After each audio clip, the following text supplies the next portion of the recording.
আজকাল মানুষের, বিশেষ করে শহরের মানুষের জীবনযাপন সব ঘড়ির কাঁটা দিকে চলে। অ্যালার্ম শুনে ঘুম থেকে ওঠা, তারপর বাজার, রান্না, অফিস, স্কুল সবকিছু সময় মতো করতে হয়। তার মধ্যে যদি একদিন সময় মতো জল না আসে তাহলে মাথায় যেন বাজ পড়ে। রান্নাবান্না থেকে শুরু করে জামা কাপড় কাচা বা স্নান করা সবকিছুই যেন আটকে যায় যদি জল না আসে। যদিও অনেকে এক দুদিনের জল স্টোর করতে পারেন, কিন্তু বেশিরভাগ মানুষ কিন্তু রোজকার সাপ্লাই জলের উপর নির্ভরশীল। আর শীত, গ্রীষ্ম, বর্ষা দিনের পর দিন নিয়ম মেনে পাম্প থেকে জল ছাড়ার কাজ করে আসছেন সব পাম্প অপারেটররা। হ্যাঁ, রাজ্যের সব পাম্প অপারেটররা সময় মতো জল ছেড়ে আমাদের ভালো থাকতে ওনারা তো সাহায্য করছেন। কিন্তু কেমন আছেন রাজ্যের পাম্প অপারেটররা, বিশেষ করে পার্ট টাইম পাম্প অপারেটররা? মাঝে মধ্যে কিছু অভিযোগ উঠে আসে। গত বছরের শেষের দিকে আমরা তাদের ডেপুটেশন দিতেও দেখেছি। কেন, কি দাবি ওনাদের, কোথায় সমস্যা হচ্ছে? চলুন আজ রাজ্যের পাম্প অপারেটরদের জীবনের, বিশেষ করে কর্মজীবনের সুখ দুঃখের কাহিনী শোনা যাক। নমস্কার, আমি দীপেন আর আপনারা দেখছেন নিউজ ভ্যানগার্ড। সময় এখন রাজ্যের পাম্প অপারেটরদের নিয়ে একটি বিশেষ টকশো। আর আজ আমার সাথে আছেন ত্রিপুরা প্রদেশ অখিল ভারতীয় মজদুর সংঘের রাষ্ট্রীয় সচিব এবং প্রভারী তনুজ সাহা এবং পাম্প অপারেটর সঞ্জীব ভৌমিক। আপনাদের দুজনকেই স্বাগত আজকের অনুষ্ঠানে। তনুজবাবু, আপনার কাছে আসি প্রথমে। ত্রিপুরাতে এই মুহূর্তে কতজন পাম্প অপারেটর রয়েছেন এবং ওনারা কোথায় কোথায় কোন কোন দপ্তরে বা ডিপার্টমেন্টে নিযুক্ত রয়েছেন? ত্রিপুরাতে আনুমানিক 3000-এর কাছাকাছি পাম্প অপারেটর আছেন। আচ্ছা, ওনারা ইউএলবিতে আছেন, আরবান লোকাল বডিতে, এছাড়াও ডিডব্লিউএস এবং ওয়াটার রিসোর্সে আছেন। ডিডব্লিউএস এর পিডব্লিউডির যে দুইটা উইংস আছে, ডিডব্লিউএস এবং ওয়াটার রিসোর্স, দুইটার মধ্যেই এই পাম্প অপারেটররা নিযুক্ত আছেন। ওকে, প্রায় 3000 আপনি বললেন আছে এই মুহূর্তে রাজ্যে পাম্প অপারেটর। এখানে তাদের মধ্যে পার্ট টাইম পাম্প অপারেটর কতজন রয়েছে আপনার কাছে, সেই তথ্য আছে কিনা? দেখুন, আমি প্রথমেই বলছি, এই যে পার্ট টাইম যে তকমাটা, এটা আমাদের উপর লাগিয়ে দেওয়া হয়েছে। আচ্ছা, এই পার্ট টাইম এই তকমাকে মুছিয়ে দেওয়ার জন্য আমরা দীর্ঘদিন আমরা লড়াই করে যাচ্ছি। এটার একটা যুক্তিসঙ্গত দিক আমি আপনাদের সামনে তুলে ধরছি। বিশেষত এই পাম্প অপারেটররা পার্ট টাইম বলা হচ্ছে, কিন্তু তারা কাজ করে 8 থেকে 12 ঘন্টা। তারা কিন্তু একটা পরিষেবা দিয়ে থাকে, তাদের কিন্তু ছুটি ছাটাও নেই। সপ্তাহে 7 দিনে 7 দিনই কাজ করে। 31 দিনে যদি মাসওয়ারা হয়, তাহলে সেই 31 দিনের মধ্যেও কিন্তু সেই 5110 টাকাই পেত। কিন্তু তদুপরি এদেরকে কেন এই পার্ট টাইম হিসাবে গণ্য করা হয় সেটা আমরা এখনো বোধগম্য আমরা নেই, আমরা বুঝে উঠতে পারছি না। এই তকমাটা মুছে দেওয়ার জন্য আমরা বিভিন্নভাবে আন্দোলন করেছি, দাবি জানাচ্ছি।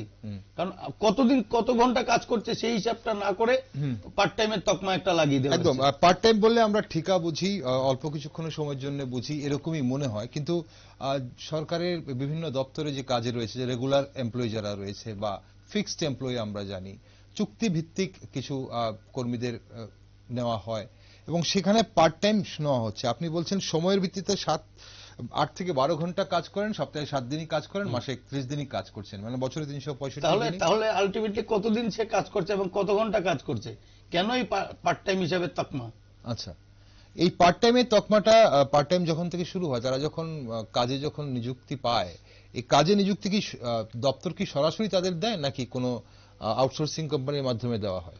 না, আউটসোর্সিং কখনো ছিল না, এটা দপ্তরের মাধ্যমে নিযুক্তিপত্র।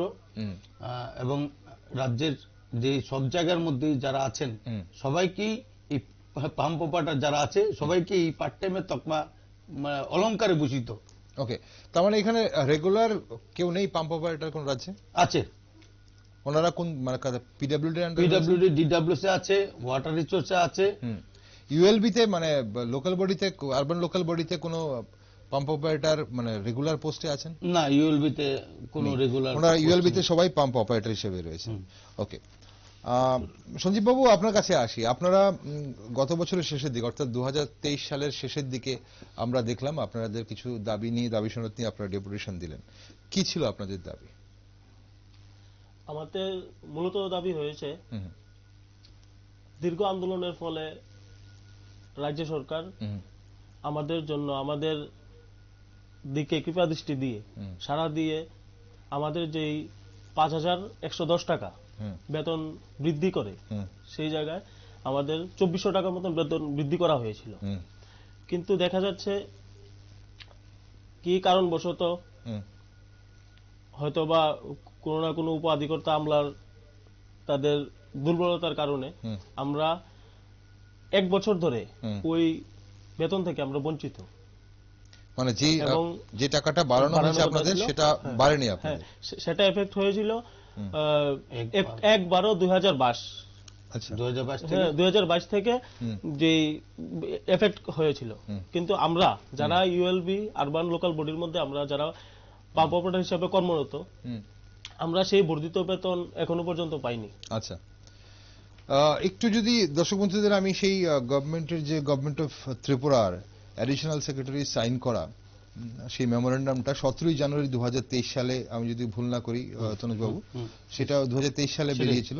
সেখানে যাদের 5,000 যারা পার্ট টাইম পাম্প অপারেটর এবং যারা আইআরপি সঙ্গে যুক্ত, আইআরপি স্কিমের সঙ্গে যুক্ত যারা, তাদের 5,110 টাকা বেতন থেকে বৃদ্ধি করে 2,390 টাকা বৃদ্ধি করে, মানে অলমোস্ট 10 টাকা কম 2,400 টাকা যেটা আপনারা বলছেন, বৃদ্ধি করে 7,500 টাকা করা হয়েছিল। এবং যারা আইআরপি ছাড়া স্কিমে তাদের 4,710 টাকা থেকে শুরু করে বৃদ্ধি করে সেখানে 2,290 টাকা বৃদ্ধি করে 7,000 টাকা করা হয়েছিল। এবং সেটা এফেক্ট আসার কথা ছিল 1 ডিসেম্বর 2022 থেকে।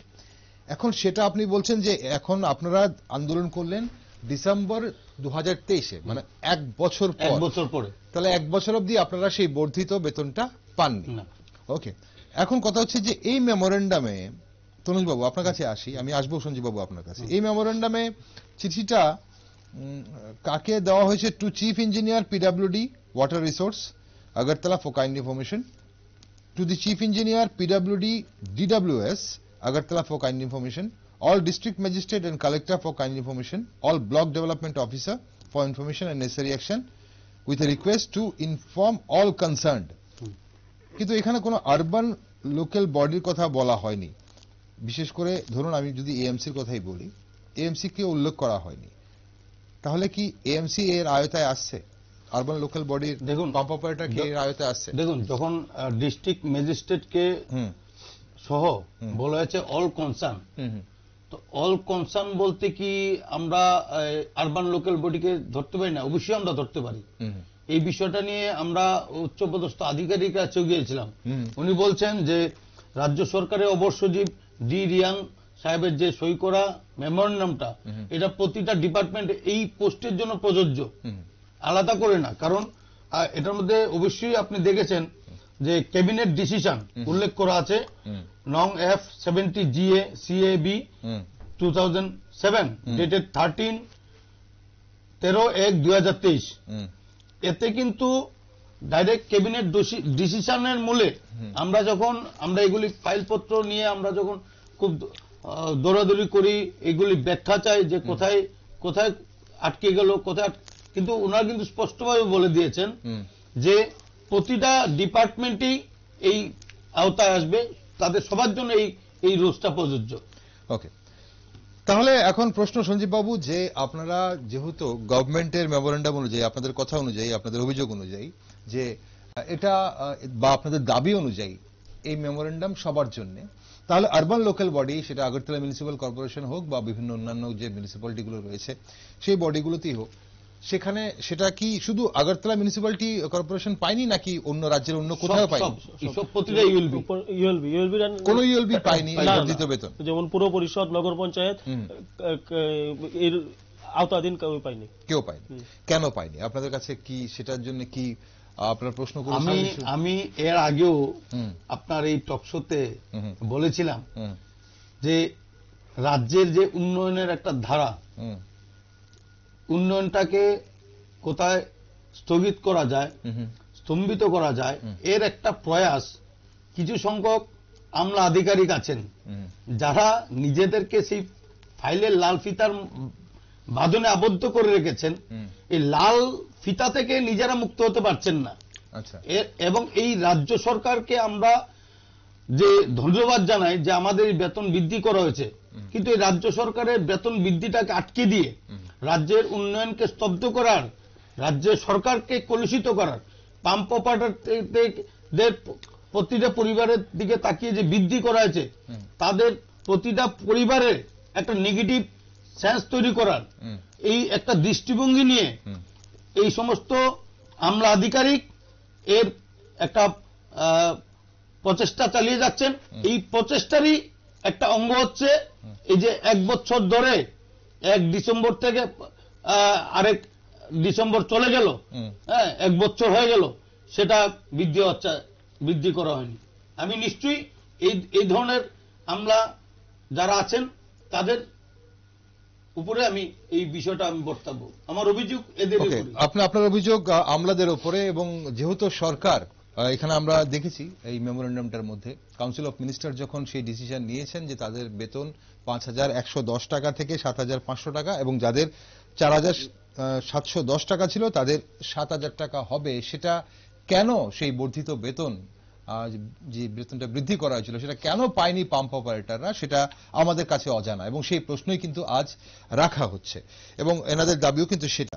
এখন প্রশ্ন হচ্ছে যে এই যে রাজ্যের পাম্প অপারেটররা 5,110 টাকা বলা হচ্ছে, ওনারা 8 থেকে 12 ঘন্টা কাজ করেন। 8 থেকে 12 ঘন্টা কেউ কাজ করার পর বা কর্মক্ষেত্রে থাকার পর অন্য কিছু কাজ করা ওনাদের দ্বারা সম্ভব নয়, এবং 8 থেকে 12 ঘন্টা কাজ করার পর 7 দিনে 7 দিনই কোনো ছুটি নেই, তাহলে 7 দিনে 7 দিনে কাজ করার পর 8 থেকে 12 ঘন্টা কাজ করার পর মাসের শেষে এনাদের হাতে আসে 5,110 টাকা, মানে ধরুন প্রায় দৈনিক 170 টাকা। এখন হিসাব করতে হবে যে আমার আর আপনার বাড়িতে যারা বিভিন্ন ধরনের শ্রমিকরা কাজ করেন তাদের মজুরি আমরা কত দিই, এবং এই 170 টাকা দিয়ে ওনারা পরিবার প্রতিপালন কিভাবে করেন, এটা কি আমরা বুঝেও বুঝছি নাকি না বোঝার ভান করে আছি?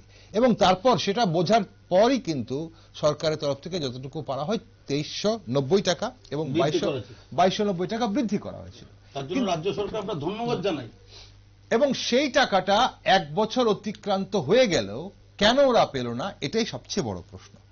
ওকে, আপনারা তনুজবাবু আপনি বললেন যে লাল ফিতায় এখনো বাধা রয়েছে ফাইল। লাল ফিতায় কেন বাধা থাকবে? সরকারি মেমোরেন্ডাম, সরকারের অর্ডার, সেটা মানছেন না বলছেন? অবশ্যই মানছেন না।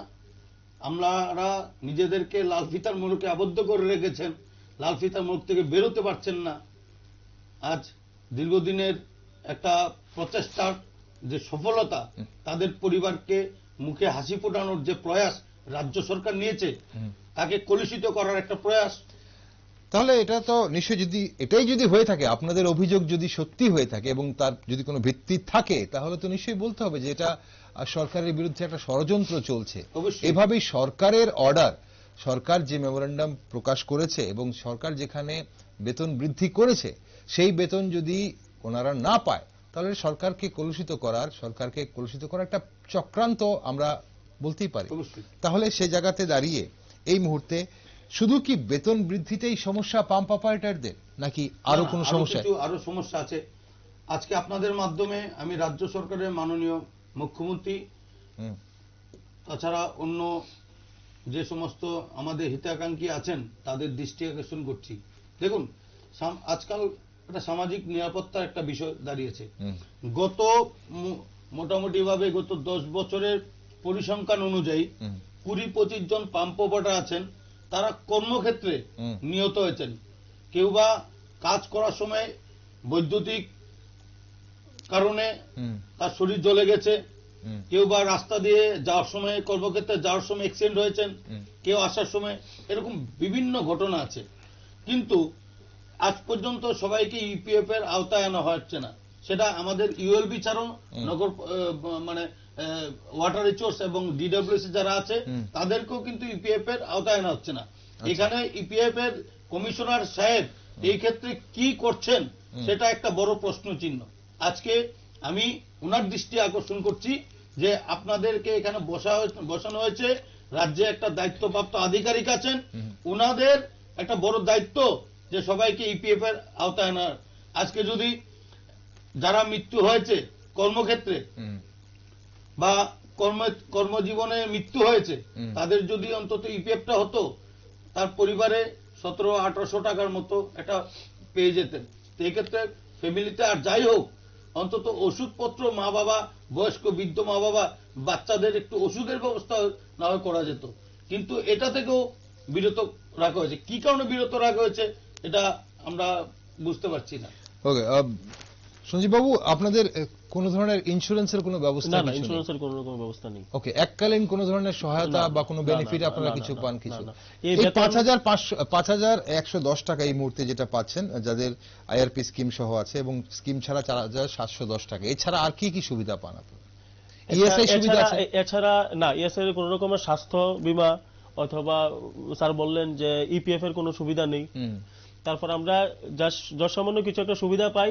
বিশেষ ক্ষেত্রে আমরা যারা আগরতলা পৌর নিগমের পাম্প অপারেটর আছি, অসংখ্য ধন্যবাদ পৌর নিগমের আমাদের মাননীয় মেয়র সাহেব স্যারকে। কারণ আমরা পুজোর সময় যে ২,০০০ টাকা আমরা বোনাস পাই। ওকে, ফেস্টিভ্যাল গ্র্যান্ড যেটা পান, ফেস্টিভ্যাল গ্র্যান্ড ২,০০০ টাকা, ২,০০০ টাকা পাই আমরা। ওকে, এখানে এই ৫০০ টাকা থেকে বাড়িয়ে ৮০০ টাকা কার করা হয়েছে তনুজ বাবু? ফেস্টিভ্যাল গ্র্যান্ড ওনারা যদি ২,০০০ টাকা পেয়ে থাকেন, পৌর নিগম ছাড়া বাকিদের, শুধুমাত্র আমরা পৌর নিগমের মধ্যে যেই ১৪৪ জন আমরা অপারেটর রয়েছি, ওইটা মাত্র আমরা পৌর নিগম অপারেটরই পাই। আপনারা ২,০০০ টাকা পান ফেস্টিভ্যাল গ্র্যান্ড।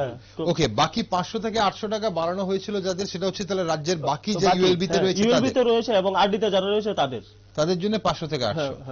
ওকে, এখানে আপনারা বেনিফিটেড, এখানে আপনারা কিছু টাকা বেশি টাকা পাচ্ছেন। এখানেও তো একটা বৈষম্য সৃষ্টি করা হয়েছে। এটা কেন করা হলো? সেটাই তো, মানে এটা কি মানে মিউনিসিপ্যাল কর্পোরেশনের কাছে টাকা আছে বলে দিচ্ছে? না, সেরকম আমি বলবো না কিছু। এখানে সদিচ্ছার একটা বিষয় আছে। আচ্ছা, কিছু কিছু ক্ষেত্রে আমরা দেখেছি পৌর নিগমের মাননীয় মেয়র কর্মক্ষেত্রে, কর্মজীবনে অনেক ক্ষেত্রেই নিজেরও একটা প্রচেষ্টা চালিয়ে যান, সদিচ্ছা আমরা নিজেরা উপলব্ধি করি। কিন্তু সর্বক্ষেত্রে যে বাকি ইউএলবি গুলি আছে বা নগর পঞ্চায়েত সহ, আমি ইউএলবি ছাড়াও আমি বলবো ওয়াটার রিসোর্স বা ডিডব্লিউএস, সেই ক্ষেত্রে এই বৈষম্যতার একটা বিশেষ, উনি কিন্তু যে ২,০০০ টাকা বৃদ্ধি করেছেন, সকল কর্মীরা যারা ক্যাজুয়াল আছেন সবাইকে একত্রিতভাবে সেম করেছেন, আলাদা কিছু করেননি যে ঠিক আছে আমি ডিডব্লিউএস কে আমি কম দেব আর অন্যকে ড্রাইভারকে বেশি দেবো।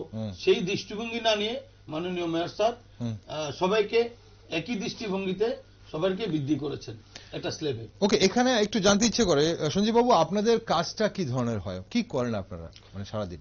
আমাদের কাজটা ন্যূনতম বর্তমানে জলজীবন মিশন প্রকল্পের মধ্যে অনেকগুলা আইআরপি, আয়রন রিমুভাল প্ল্যান্ট, এবং বৃহৎ আকারে এবং মানে ছোট আকারে মধ্যে প্ল্যান্ট, ওয়াটার ট্রিটমেন্ট প্ল্যান্ট বসানো হয়েছে। সেই জায়গার মধ্যে আমাদের কাজ প্রথমত জলটাকে আমরা পাম্পের মাধ্যমে আমরা সরবরাহ করি, তারপরে সেটাকে আমরা ট্রিটমেন্ট করি, নানান আমাদের মেডিসিন আছে ওগুলো দিয়ে টাইম টু টাইম আমরা ট্রিটমেন্ট করি। ট্রিটমেন্টের পরে আমরা আরেকটা ট্যাঙ্কির মাধ্যমে আমরা জনসাধারণকে সাপ্লাই করছেন। এবং সেটা সাপ্লাই টাইমটা কি সবার একই থাকে নাকি মানে এক একজন এক এক রকম থাকে? এটা গভর্নমেন্টের কোনো নির্দেশিকা আছে কি? এটা গভর্নমেন্টের কোনো নির্দেশিকা নেই। এলাকার যতক্ষণ চাহিদা আছে ততক্ষণ আমাদের এটা করতে হয়। কত মানে দুবেলাই জল ছাড়তে হয় নাকি শুধু একটা সারাদিন একটা টাইম জল? এটা হলো একটা পাম্প এরিয়া বা আইআরপি এরিয়ার মধ্যে যতগুলো আমাদের গ্রাহকরা আছেন, জলভোক্তারা আছেন, তাদের চাহিদা অনুযায়ী কোনো কোনো ক্ষেত্রে দেখা যায় যে সারাদিন পার হয়ে যায় শুধু একবেলা করে জল দিতে। আচ্ছা, আবার কোনো কোনো সুবিধা হলে আমরা ২ বেলা দিই। আচ্ছা, ওকে, এটা তো হচ্ছে আপনি আগরতলা মিউনিসিপ্যাল কর্পোরেশন আন্ডারে আপনাদের মধ্যে যারা কাজ করছেন আপনাদের কথা বলেন, এইভাবে এই ধরনের কাজই হয়। এর থেকে অন্যরকম কাজ কিছু আছে কি পাম্প অপারেটরদের? অন্যরা, আপনি এটা করছেন, অন্যরা এর থেকে বেশি বা কম কিছু করেন আগরতলা মিউনিসিপ্যাল কর্পোরেশন? অ্যাকচুয়ালি কি হয়, যেরকম লাইনে একটা ডিস্টার্ব হলো, ওটার খবরাখবর দিতে লাগে এবং ডিভিশন এসডি অফিস থেকে এই শ্রমিকরা পাঠান, ওদের সঙ্গে আমাদের থাকতে লাগে। মানে টোটালি পাবলিককে আমরা যে কোনো মূল্যে হোক পরিষেবা দিতে হবে। ফাইন, এটা হচ্ছে আপনি এএমসির কথা বললেন। এবার তনুজবাবু, এই যে অন্যান্য ইউএল বিলগুলোর, গ্রাম পঞ্চায়েত বলুন বা নগর পঞ্চায়েত বলুন বা মিউনিসিপ্যালিটি গুলো, তাদেরও কি যে পাম্প অপারেটর রয়েছেন, বা বিশেষ করে আপনি প্রথমে এটাকে বাধা দিলেন পার্ট টাইম পাম্প অপারেটর, কিন্তু ওদেরকে বলা হয় পার্ট টাইম, এই মুহূর্তে আমাকে পার্ট টাইমই বলতে হবে। পার্ট টাইম পাম্প অপারেটররা ওনারাও কি সেম কাজটাই করেন? একই কাজ, এটা পরিষেবামূলক কাজ। ঘন্টায় যে এরিয়া একটা কাভার দিতে হয়, কখনো দেখা যায় চাহিদা অনুযায়ী বেশি দিতে হয়, কখনো দেখা যায় লাইনটা চেঞ্জ করে প্রায়োরিটি বেসিসে কোন একটা দিকে বেশি দিতে হয়। আচ্ছা, ঝড় ঝাপটা হলে যখন লাইন ডিস্টার্ব থাকে করা যায় না, কিন্তু তাদের কিন্তু সেই জলটা সরবরাহ করার জন্য কারেন্টের দিকে তাকিয়ে থাকতে হয় কখন আসবে। তারপরে তারা কিন্তু অত্যন্ত সততা এবং নিষ্ঠার সাথে 2 ঘন্টা 4 ঘন্টা বেশি হলো ওই জল পৌঁছে দিয়ে পরিষেবাটা প্রদান করে তারপরে কিন্তু বাড়িতে ফেরেন। আচ্ছা, তাহলে এখন কথা হচ্ছে, এটা হচ্ছে বাড়ি বাড়ি জল পৌঁছানোর জন্য যে প্ল্যানগুলোতে যারা কাজ করছেন, এবং স্কিমস উইদাউট আইআরপি, এরা কি কাজ করে? এরা অ্যাকচুয়ালি ওই সংখ্যাটা এখন কম। আচ্ছা, কারণ রাজ্য সরকারের যে মানবিক দৃষ্টিভঙ্গি এবং কেন্দ্রীয় সরকারের যে মানবিক দৃষ্টিভঙ্গি, জনকল্যাণ যে দৃষ্টিভঙ্গির মাধ্যমে প্রচুর সংখ্যক ট্রিটমেন্ট প্ল্যান্ট এবং আইআরপি নতুন করে প্রচুর বসানো হচ্ছে।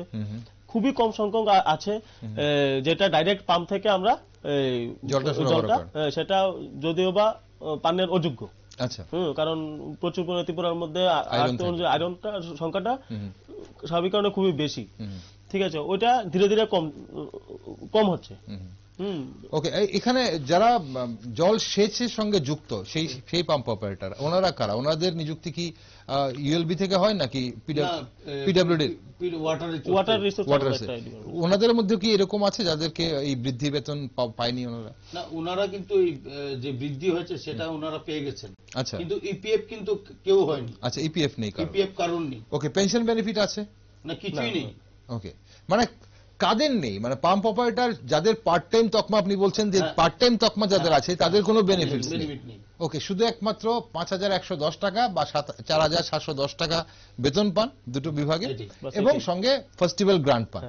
এই ওকে, তাহলে এখন আপনারা সরকারের কাছে, আপনি বললেন যে সঞ্জীব বাবু, আপনি বললেন যে আপনারা অনেক আন্দোলন করে দাবি করেছিলেন, তারপরে বেতন বৃদ্ধি হয়েছে, সরকার বেতন বৃদ্ধি করেছে, এখন এখানে আপনারা এই বর্ধিত বেতন পাচ্ছেন না, এখন কি? আমরা বর্ধিত বেতনটা চাই, অতি সত্বর চাই, এবং বকেয়া যেটা 1/12/2022 থেকে যে এরিয়ারটাও এককালীন অতি সত্বর দেওয়া হোক আমাদের। আচ্ছা, তার পাশাপাশি সবাইকে ইপিএফ এর আওতায় আনা হোক, এবং আমাদের একটা সামাজিক নিরাপত্তা। আজকে চট করে হই হল্লা করে এই আমার বাড়ির দিকে জলটা তাড়াতাড়ি ছাড়ো, হ্যাঁ, এরকম না। একটা নির্দিষ্ট সময় নিয়ে যখন আমরা একদিকে জলটা ছাড়ি, জলটা যখন ওই এলাকায় দেওয়া হয়, তখন ব্যক্তি বিশেষ এসে যেন আমাদেরকে এরকম ভাবে আমাদের যে নিরাপত্তা যেন বিঘ্নিত না হয়, যে আমি অমুক, আমার দিকে আগে ছাড়তে হবে, আমার দিকে 2 ঘন্টা বেশি দিতে হবে। সেই বিষয়টা এলাকার মধ্যে যারা সচেতন নাগরিক আছেন তাদের কাছে আমার একটা বিনম্র আবেদন রাখবো, এই বিষয়গুলি আপনারা অবশ্যই দেখবেন। পাম্প অপারেটররা যাতে সামাজিকভাবে নিরাপত্তাহীনতা মনে না করে নিরাপত্তা যেন পান, এটা অবশ্যই সচেতন নাগরিক বৃন্দের দেখতে হবে। ওকে, ডায়ান হার্ডনেস কেসের এখানে কি হয়? কোনো সুযোগ সুবিধা পাওয়া যায়? না, আমরা ডায়ান হার্ডনেসের কোনো রকমের সুযোগ সুবিধা পাই না।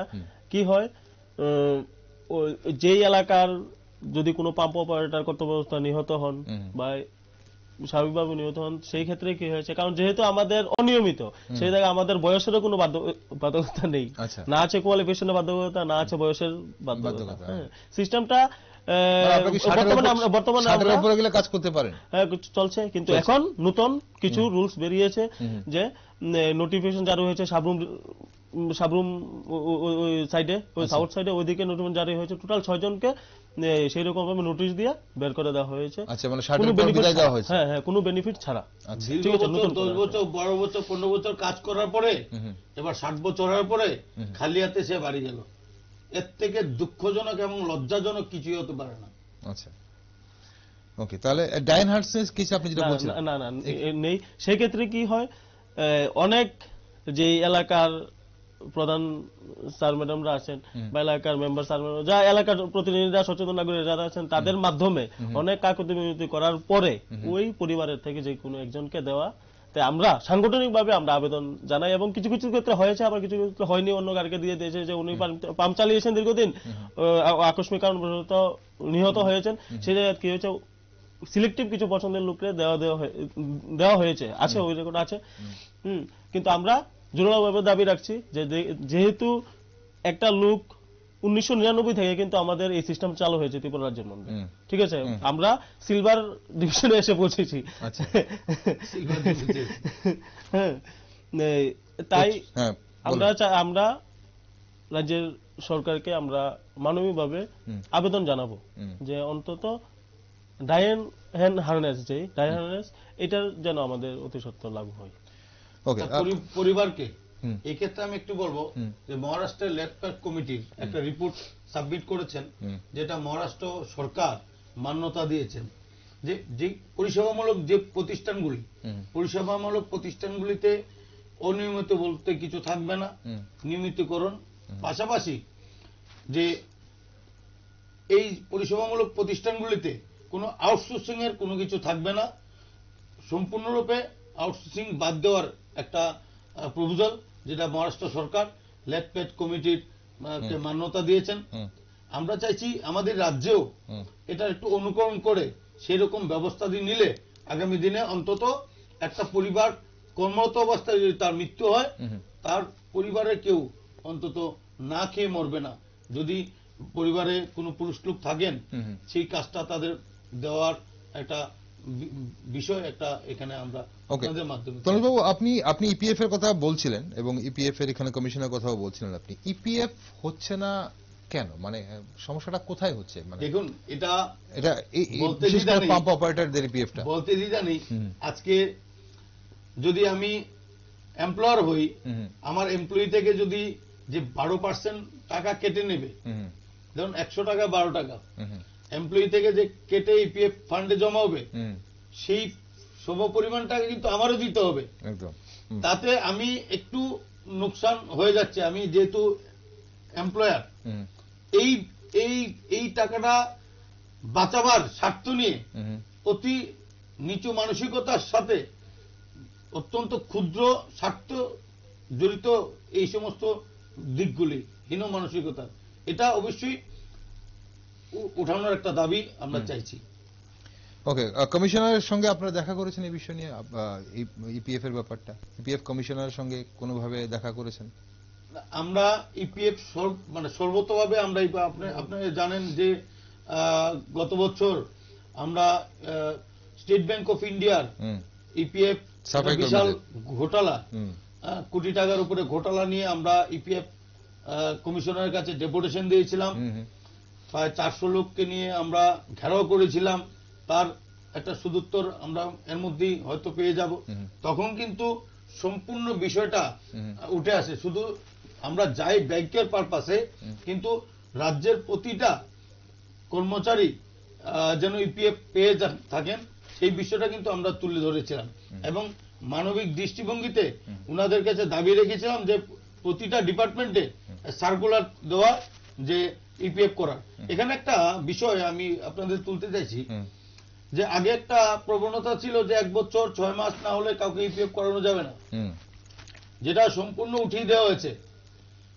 ভারত সরকারের মাননীয় প্রধানমন্ত্রীর নেতৃত্বে যে একটা উন্নত দিকে চলছে দেশ, তার একটা প্রতিফলন আমরা দেখতে পাচ্ছি যে কেউ যদি একদিনও কোনো একটা সংস্থায় কাজ করে, তাকেও ইপিএফ এর আওতায় আনা যায়, একদম ডে ওয়ান থেকে, যেটা আগে ছিল না।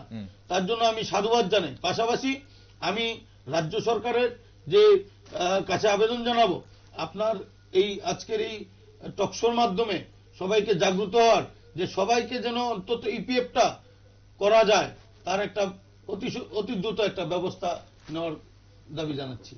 ওকে, সঞ্জীব বাবু, যে কোনো সংস্থাতেই ইএসআই এর একটা বন্দোবস্ত থাকে কর্মীদের জন্য, অসুস্থ হলে সেখানে চিকিৎসা করানোর জন্য একটা ইএসআই। এখানে মিউনিসিপ্যালিটি থেকে কখনো আপনাদের এইসব নিয়ে কথা হয়েছে? ইএসআই নিয়ে কোনোদিন কোনো কথা কিছু হয়নি? আপনারা কখনো দাবি করেছেন মিউনিসিপ্যালিটির কাছে যে আমাদের ইএসআই চালু করা হোক বা কিছু? আমরা একটা সময় দাবি করেছিলাম, কিন্তু আগের সময়ে দাবি করেছিলাম, কিন্তু সেই দাবিটাকে আচ্ছা, আগের সময় বলতে মানে আপনি বলছেন আগের সরকারের সময়, বিগত সরকারের সময়। আপনাদের ৫,১১০ টাকা কি ডে 1 থেকে নিযুক্তি নাকি, মানে এটা না এর মধ্যে বেড়েছে? এর আগে কত ছিল? বৃদ্ধি হয়েছে। দেখুন, আমি তো বলছি যে প্রায় 25 বছর আমরা সিলভার জুবলিতে এসে পৌঁছেছি। 999 টাকা বেতন ছিল। আচ্ছা, শুরুতে তো কি হয়েছে, 20 বছরে বেতন বৃদ্ধি পেয়েছে মাত্র ৫,১১০ টাকা। আচ্ছা, 10 টাকা। কিন্তু বর্তমান রাজ্য সরকার কিন্তু মোটামুটি ভাবে চেষ্টা করছেন যে একটু ওই সময়টা থেকে একটু আমাদের উত্তরণের জন্য 2390 টাকা বাড়িয়েছেন, কিন্তু আমলাতন্ত্রের কারণে আমরা সেই টাকাটা আমরা বঞ্চিত। ঠিক। মানুষের সুখ দুঃখের খবর রাখার নিশ্চয়ই দায়িত্ব সরকারের, এবং সরকার সেটাই করেন। সরকার বৃদ্ধি করেছেন, কিন্তু সেই বর্ধিত টাকা এখনো তাদের হাতে আসেনি। রাজ্যের পাম্প অপারেটরদের, বিশেষ করে পার্ট টাইম অপারেটর যারা, তাদের জন্য যে সরকার 2022 সালের 1 ডিসেম্বর থেকে এফেক্ট হওয়ার যেটা কথা ছিল, সেটা 2024 সালের 5 জানুয়ারি হয়ে গেলেও সেটা এখনো এফেক্টে আসেনি। সেই বর্ধিত টাকা ওনারা এখনো পাননি। কোথায় গলদ সেটা অবশ্যই এই মুহূর্তে কিছুটা আঁচ করা গেলেও বোঝা তো যাচ্ছে না, সেটা নিশ্চয়ই তদন্ত সাপেক্ষ। কেন এই রাজ্যের প্রায় 3000 পাম্প অপারেটর ওনারা বঞ্চিত তাদের যোগ্য পাওনা থেকে, যদি ওনাদের দাবি সত্যি সঠিক হয়ে থাকে? এছাড়া আরেকটা কথা, এই যে আপনাদের যেটা তনুজবাবু আপনি বলছিলেন যে বহু পাম্প অপারেটররা কাজে গিয়ে এবং কাজ করাকালীন ডিউরিং সার্ভিস ওনারা শর্ট সার্কিট হন বা কিছু, এনাদের কোনো ধরনের পরিবার কোনো ধরনের ক্ষতিপূরণ পায় না? যদি এখন পর্যন্ত কেউ এরকম কোন বেনিফিট পায় না, আর্থিক বেনিফিট পায়নি কেউ। তো হয়তো বা কিছু ক্ষেত্রে নিযুক্তি পেয়েছে পরিবারের কেউ না কেউ, কিন্তু আর্থিক কোনো রকম বেনিফিট পায়নি এখন পর্যন্ত। ওকে, তাহলে এই আপনাদের এই মুহূর্তে যদি আমরা দাবি বলি, কিছুদিন আগে আপনারা ডেপুটেশন দিয়েছেন, খুব সম্ভবত 22 ডিসেম্বর। সেই ডেপুটেশনে কি কথা হয়েছে বিস্তারিত, এবং কি আপনাদের আশ্বস্ত করা হয়েছে? দেখুন, আমরা আগে নিজের ঘর থেকে শুরু করতে চাইছি আন্দোলনটা। আমরা মাননীয় কমিশনারের কাছে ডেপুটেশন দিয়েছি। আমাদের দাবি হচ্ছে 4টেই মূলত দাবি ছিল, যে বর্ধিত বেতন যেটা আমাদের দেওয়ার জন্য অতি সত্বর, এবং এককালীন যে এরিয়ারটা গত 1 বছরের সেটা অতি সত্বর দেওয়ার জন্য, তাহলে টাকাটা একটু কোনো কিছু কাজে লাগানো যাবে। দ্বিতীয়ত সামাজিক নিরাপত্তা, যেটা বললাম হই হুল্লোড় করে যে আবার পাম্প চালাচ্ছি না, আমার লাইন আগে দাও না, আমাকে। আচ্ছা, এটা খুব একটা ইম্পর্টেন্ট বিষয়। আপনি 3 নম্বর পয়েন্ট আপনি বলে নিন, 4 নম্বরটা বলে নিন। তারপরে সামাজিক নিরাপত্তার পাশাপাশি ইপিএফ এর যে বিষয়টা আসছে, সবাইকে ইপিএফ এর আওতায় আনতে হবে। এই বিষয়, এই 4টা বিষয় নিয়ে আমরা ওনার দ্বারস্থ হয়েছিলাম। উনি আশ্বস্ত করেছেন যে আগামী দিনে যে এমআইসি বসবেন, এমআইসিতে বিষয়টা উঠাবেন, পাশাপাশি নগর উন্নয়ন দপ্তরের সাথেও উনি যোগাযোগ করবেন, উনি আমাকে আশ্বস্ত করেছেন। ওকে, এই যে সামাজিক নিরাপত্তার কথাটা আপনারা বলছেন, সামাজিক নিরাপত্তা, এখানে কাজ করতে গিয়ে কর্মস্থানের নিরাপত্তা, এখানে কি আপনাদের কোনোভাবে শারীরিক দৈহিক হেনস্থা করা হয় পাম্প অপারেটরদের? দৈহিক সেরকম না, মানসিকভাবে কিছু হয়। সবাই তো এলাকার জন্য সবাই তো সমান না, কিছু সংখ্যক আছে, কিছু একদম কিছু সংখ্যক আছে, সংখ্যাটা খুব ন্যূনতম, কিন্তু ন্যূনতম হলেও এখানে আপনারা কি ধরনের মানে এখানে কি ধরনের নিরাপত্তা চাইছেন? ধরুন সেটা যদি সরকারের কাছে দাবি করে থাকেন, বা আপনারা কমিশনের কাছে দাবি করেছেন এই নিরাপত্তার জন্য, কমিশন আপনাদের জন্য কি করতে পারে বা দপ্তর কি করতে পারে? আমরা চাইছি এলাকার সুনাগরিকরা এই বিষয়ে একটু সচেতন, আচ্ছা। আর যারা এই ধরনের আছেন, হুম, সংখ্যাটা তো খুবই নগণ্য, হুম, হুম, উনারও একটু সচেতন হন ভাই। উনি সরকারি কাজ করছেন, হুম। হ্যাঁ, আমাকে পরিষেবা দিয়ে যাচ্ছেন, হুম। তো ওনার প্রতি আমি একটু মানবিক হব, হুম। ওই জিনিসটাই আমরা চাইছি। ঠিক। যে তাহলে আপনাদের বেসিক্যালি এই যে সামাজিক নিরাপত্তার দাবিটা সমাজের কাছে বেশি, সমাজের কাছে, সরকারের কাছে কম, সমাজের কাছে সমাজের বেশি, কাছে। সমাজের কাছে বেশি। একদম গ্রাসরুট লেভেলে Okay. যারা এলাকার নাগরিক, ওনাদেরই দায়িত্ব নিতে হবে। ভাই আমি তো যাচ্ছি ওনার কাছে, এইভাবে এই আচরণ ঠিক না, উনি তো পরিষেবা দিয়ে যাচ্ছেন, ঝড়ঝাপটা হলেও উনি কাজ করে যান, নষ্ট হলেও তৎক্ষণাৎ ওনার দায়িত্ব পালন করেন, কোথায় কিভাবে পৌঁছে দেওয়া যায় সেইগুলি দায়িত্ব নেন। যেহেতু উনি দায়িত্ব নিয়ে সামাজিকভাবে অত্যন্ত মানবিকতার সাথে কাজ করে যাচ্ছে, নিষ্ঠার সাথে কাজ করে চলছেন, তাই আমরাও ওনাদের প্রতি একটু দায়িত্ববান হব, সচেতন হব, মানবিক হব। ঠিক। দর্শক বন্ধুরা, আপনারা কি মনে করছেন এই যে পাম্প অপারেটররা, গোটা রাজ্যের যে পাম্প অপারেটররা যারা বিভিন্ন জায়গায় বিভিন্ন এলাকায় জল সরবরাহ করার জন্য পাম্প চালান, তাদের সঙ্গে যখন আমরা দুর্ব্যবহার করি আমাদের সমাজেরই একটি অংশের মানুষেরা, হয়তো আমাদের নিজের প্রয়োজনে বা আমাদের শ্রমের কারণে আমরা একটু ওনাদের সঙ্গে দুর্ব্যবহার করি, মানসিকভাবে বা শারীরিকভাবে হেনস্থা করি, এটা কতটুকু সমর্থনযোগ্য আপনারা কি মনে করেন তা অবশ্যই আপনারা আমাদের আজকের এই অনুষ্ঠানের ইউটিউব পেজে, নিউজ ভ্যানগার্ডের ইউটিউব পেজে এই অনুষ্ঠানের কমেন্ট বক্সে গিয়ে আপনি কিন্তু আপনার মতামত জানাতে পারেন। আর অবশ্যই এটার পাশাপাশি আপনারা পাম্প অপারেটরদের যে সমস্যা আজ ওনারা উত্থাপন করলেন, যে দাবিগুলো ওনারা উত্থাপন করছেন, সেই দাবিগুলো কতটুকু যুক্তিপূর্ণ বা আপনাদের কি মনে হয় এই দাবিগুলো মানা উচিত কিনা, সেটা কিন্তু আপনারা কমেন্ট বক্সে অবশ্যই লিখতে পারেন। পাশাপাশি আরো একটা কথা আপনাদের জানিয়ে রাখছি, আমরা নিউজ ভ্যানগার্ড আমরা কিন্তু ওনাদের কথা, সাফাই কর্মী হোক কিংবা পাম্প অপারেটর হোক কিংবা রাজ্যের বিভিন্ন কৃষকরা হোক, শ্রমজীবী মানুষ হোক, যেখানেই হোক, যাদেরই হোক, তারা ওনাদের যে সমস্যা, ওনাদের যে দাবি, সেটা অবশ্যই আমরা শুনব। কিন্তু কোনটা ন্যায্য কোনটা ন্যায্য না সেটা কিন্তু বিচার করার দায়িত্ব অন্যদের, সংশ্লিষ্ট দপ্তরের এবং অবশ্যই সাধারণ মানুষের। একটা শেষ প্রশ্ন, আপনি এই চারটে দাবির কথা বলছিলেন, এই চারটে দাবি পাশাপাশি আর কোনো কিছু এমন রয়েছে যেখানে পাম্প অপারেটরদের জীবন সংশয় আছে কর্মক্ষেত্রে গিয়ে? দেখুন, কর্মক্ষেত্রে জীবন সংশয় এটাই, কারণ আপনি বিদ্যুতের কথা বলছিলেন বারবার। সঞ্জয় বাবু কিছু বলবেন, বলুন। বলছিলাম বিশেষ করে আমাদের দেখুন 400 ভোল্ট করে 3টা ফেজে আমরা কাজ করি। আমি রাজ্য সরকারের মাধ্যমে যে বিদ্যুৎ দপ্তর আছে, সারা ত্রিপুরা রাজ্যের কথা বলছি, আমাদের যে শহরাঞ্চলের কথা তা না, আমি সারা ত্রিপুরা রাজ্যের কথা বলছি, যে আমাদের যেহেতু পাম্প চালানোটা হোক সেচের হোক পানীয় জলের, বিদ্যুতের সঙ্গে সম্পর্কযুক্ত, বিদ্যুৎ থাকলেই আমরা দিতে পারি এবং যথাযথ ভোল্টেজ থাকলেই আমরা দিতে পারি। সেই ক্ষেত্রে যেই সময় কারেন্টের গোলযোগ হয়, যাতে আমরা কল করা মাত্র, বিদ্যুৎ দপ্তরে কল করা মাত্র যাতে আমাদের একটু পরিষেবাটা অতিরিক্ত স্বাভাবিক পাই, সেটা আমরা। এখানে আরেকটা জিনিস জানতে চাইবো আমি, যদি বিদ্যুতের কোনো গোলযোগ থাকে বা আপনাদের অফিসের ভেতরে বা পাম্প অপারেশন স্টেশনের ভেতরে যদি কোনো ধরনের বিদ্যুতের গোলযোগ হয়, সেখানে সেটা মেরামত করার জন্য কি দপ্তর থেকে লোক আসেন নাকি আপনাদের সংশ্লিষ্ট দপ্তর থেকে ইলেকট্রিশিয়ানরা গিয়ে সেটা মেরামত করেন? না, এটা দুটো পার্ট আছে। আচ্ছা, ইনডোর আউটডোর? ইনডোর আউটডোর দুটো পার্ট আছে। আউটডোরের ক্ষেত্রে বিদ্যুৎ দপ্তরে তারা দেখেন এবং ইনডোরের ক্ষেত্রে আমাদের দপ্তরের ইলেকট্রিশিয়ান আছেন, আছেন, ওনারা আসেন। ওকে, মানে আমাদের দাবিটা হচ্ছে অতি দ্রুততার সহিত যেন বিদ্যুৎ দপ্তর সাড়া দেন। ঠিক। বিদ্যুৎ দপ্তর ছাড়া অন্য কোনো দপ্তরের সঙ্গে আপনারা যুক্ত আছেন? পাম্প অপারেটররা বিদ্যুতের সঙ্গে আপনারা যুক্ত, বিদ্যুৎ এলে আপনারা পাম্প চালাচ্ছেন, এছাড়া অন্য কোনো দপ্তরের সঙ্গে আপনারা সরাসরি ভাবে যুক্ত আছেন? না, তাছাড়া বিশেষ করে অন্য কোনো দপ্তরের সঙ্গে ইয়ে নেই, যোগাযোগ নেই। ওকে, অনুষ্ঠান শেষ করার আগে তনুজ বাবু, আপনি তো দাবি তো বললেন, যেটা আপনারা সবার কাছেই, সবার সামনে আপনারা তুলে ধরলেন আপনাদের এই মুহূর্তে কি দাবি, কোনো বিশেষ বার্তা দিতে চাইছেন?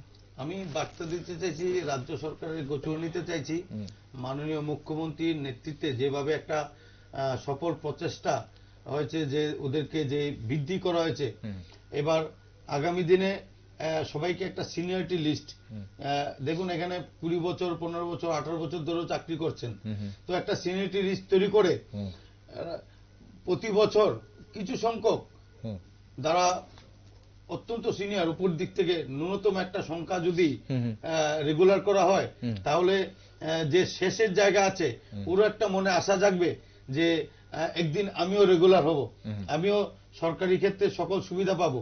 এই বিষয়টা যদি রাজ্য সরকারের গোচর নিতে চাইছি, যদি এটা মানবিকতার খাতিরে যদি এই ধরনের কিছু করা যায়, এটা দেখবেন।